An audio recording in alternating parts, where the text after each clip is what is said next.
শীতকালে আবার মটরশুঁটি খেতে কার না ভালো লাগে বলুন। তাই আজকের আমি মটরশুঁটি ভাজা করে মাখা করব।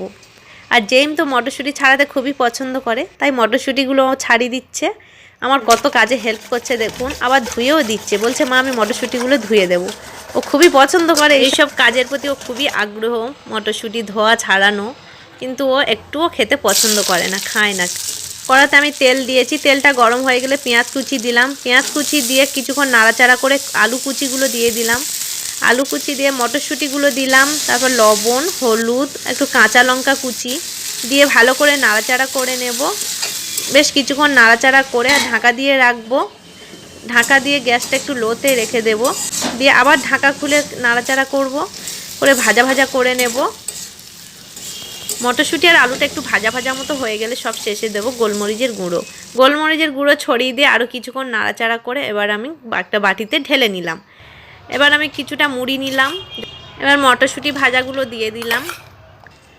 মটরশুঁটি ভাজা দিয়ে তার উপরে দেবো কাঁচা ছোলা, কাঁচা ছোলা কিছুটা দিলাম, পেঁয়াজ কুচি দিলাম কিছুটা, কুচি করা লঙ্কা দিলাম, একটু লবণ দিলাম, আর জিরে মরিচের ধনে গুঁড়ো একটু ওপর থেকে ছড়িয়ে দিলাম, একটু লেবুর রস দেব, আর একটু সর্ষের তেল আর ঝুরি ভাজা কিছুটা দিলাম। দিয়ে এবার ভালো করে মাখিয়ে সন্ধ্যাবেলা এই টিফিনটা খেতে দুর্দান্ত লাগে।